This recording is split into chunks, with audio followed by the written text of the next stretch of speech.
Ini mungkin ini saya sedikit membahas tentang karang isu terkini Mas Jarum. Oke. Yang mungkin yang lagi ramai kan masalah feodalisme. Kalau di santri kan sungkem kepada kiai itu kan dianggap orang-orang luar katanya feodalisme. Ya, yang FJP Ya. itu Kalau di Katolik kan juga ada altar atau asar, pelayan altar itu. Yaitu apa? Mungkin orang luar juga menganggapnya itu feodalisme. Ya mungkin saya ingin meminta sedikit paparan dari Romo tentang masalah asar atau pelayan asar itu bagaimana prosesnya penunjukannya ataupun apakah itu jika ada orang yang menganggap itu juga feodalisme itu bagaimana? Baik. Please, welcome. PSA Iya, saya kan juga agak bingung harus jawabnya gimana masalah feodalisme dalam gereja. Tapi sebelumnya secara prinsip memang, nah sekarang saya bisa menjawab. Jadi seperti ini, pada zaman dulu, tapi bukan dalam konteks lain altar ya. Dalam konteks zaman dulu memang feodalisme itu juga jujur boleh dikatakan ada di dalam gereja juga. Dalam konteks seperti ini. Ini kita bicara sebelum Konsili Vatikan kedua ya, ini pengetahuan juga kepada kita. Jadi pada waktu itu Anda pasti pernah mendengar yang namanya pastor sentris. Pastor sentris itu artinya segala sesuatu berpusat kepada pastornya. Jadi apa ya, segala keputusan dan lain sebagainya, geraknya yang memikirkan gereja, segala keputusan itu terletak kepada para pimpinan gereja. Konsili Vatikan kedua itu sebetulnya cukup apa ya, cukup membawa keterlibatan awam, Mas Haris. Artinya tidak hanya kepada para pemimpin atau kami yang ditahbiskan saja. Sebenarnya kalau gereja Katolik itu punya konsep seperti ini. Ini gereja dibelah menjadi dua. Kelompok umat itu dibelah menjadi dua. Kelompok awam dan kelompok yang ditahbiskan. Kelompok yang ditahbiskan itu yang kemudian menjadi pemimpin-pemimpin gereja. Tahbisan itu ada 3 tingkat. Tingkat pertama itu namanya tahbisan diakon. Kita ada diakon di sini tapi tidak tahu. Dia belum pulang, harusnya ada. Tapi masih di Surabaya. Tahbisan tingkat pertama itu tahbisan diakon. Tahbisan tingkat kedua itu imam. Kami ini tahbisan tingkat kedua. Tahbisan tingkat ketiga paling tinggi itu uskup.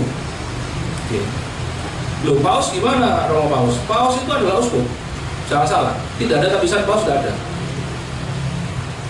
Paus Leo ini atau Paus Fransiskus almarhum itu tahbisannya itu uskup. Setara dengan tahbisannya uskup Didi kalau di Surabaya. Itu sama, setara. Cuma prinsipnya adalah siapa yang menjadi uskup Roma, dia menjadi pemimpin dari seluruh uskup dunia atau menjadi paus. Itu gelar sebetulnya. Nah, balik lagi. Dulunya arah gereja itu banyak melulu ditentukan oleh mereka yang tertahbis itu, kelompok pemimpin. Jadi imam, uskup, jadi keterlibatan awam umat itu kurang banyak dulu. Kalau misalnya istilahnya piramida, gambar kehidupan jemaat itu seperti piramida.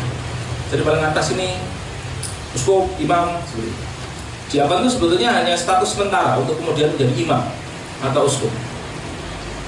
Tapi umumnya menjadi yang banyak itu adalah tahbisan tingkat 2 imam. Tahbisan tingkat 2 itu banyak sekali, imam ini banyak sekali. Diakon itu hanya fase sementara, sedangkan hanya tertentu saja yang dipilih menjadi uskup. Tapi setelah itu kemudian gereja juga belajar ya, bahwa ternyata tidak bisa. Ternyata kemudian kita harus melibatkan seluruh gereja ini, bukan lagi pemimpin-pemimpinnya, tetapi semua umat di dalamnya, termasuk juga awam. Maka lalu gambaran gereja tidak lagi piramida, tetapi menjadi lingkaran. Lingkaran di mana kemudian tetap pemimpinnya ada di tengah, tetapi itu lingkaran, bukan lagi lingkaran, artinya semuanya itu ya dalam satu situasi yang sama ya, dalam semangat yang sama, bersama-sama begitu. Maka kalau Anda mendengarkan tema-tema gereja Katolik belakangan ini, semakin kesini itu bahasanya itu istilahnya sinodal, betul ya? Sinodal itu bersama-sama, itu kata-kata itu terus digaungkan. Misalnya saya kasih contoh apa lagi ya? Saya rasa dalam pertemuan-pertemuan gereja yang skalanya besar di Vatikan itu kemudian dilibatkan juga, kemudian awam dimasukkan juga, keterlibatan perempuan, isu perempuan juga dimasukkan juga seperti itu. Itu gambaran bagaimana gereja itu juga berjuang. Jangan sampai yang namanya semangat feodal itu kemudian masuk ke dalam gereja, meskipun harus diakui ya pada masanya itu terjadi. Feodal itu kan gambarannya seperti gambaran kerajaan-kerajaan ya. Dulu strategi misinya gereja sama juga, prinsipnya tangkap kepalanya, badan sampai buntutnya melok kabeh. Seperti itu. Artinya yang didekati pertama-tama adalah orangnya pemimpin atau katakanlah raja atau pemimpin dalam satu kelompok itu, karena pasti ikut semua. Tapi itu bayangkan ketika itu terjadi ya, kita pegang kepalanya seluruh badan dan ekornya ikut semua katakanlah menjadi Katolik. Tetapi itu iman yang sangat tipis sekali, karena itu iman yang ikut-ikut pemimpin. Bukan iman yang sungguh-sungguh pengalaman perjumpaan dengan Kristus. Jadi kita pun juga belajar seperti itu. Nah itu sih, itu pertama kalau bicara mengenai apa ya, bagaimana gereja juga melawan semangat, melawan jangan sampai jatuh kepada feodalisme. Misalnya paling gampang di mata dai, kita ada keputusan atau kita punya rencana kerja dan lain sebagainya, itu tidak pernah promo kita punya rencana, umat mau tidak mau melaksanakan, tidak pernah. Kita selalu ngobrol sama umat, yo umat gimana, ini kita ada rencana, baik dah. Saya pun ketika sebelum saya di sini, saya di Kalimantan juga. Di Kalimantan saya juga menjadi kepala paroki sebelum pindah ke sini. Saya sama juga, saya selalu melibatkan umat. Wah gimana ini ada ide seperti ini, bagus nggak? Ada masukan nggak? Oh ada Romo setuju, oh nggak setuju Romo, kalau nggak setuju ya kenapa? Oke kita bicarakan seperti itu. Cara saya itu untuk melawan semangat feodalisme, bukan hanya pastornya saja yang menjadi penentu utama atau pastor sentris budaya, tetapi semua terlibat.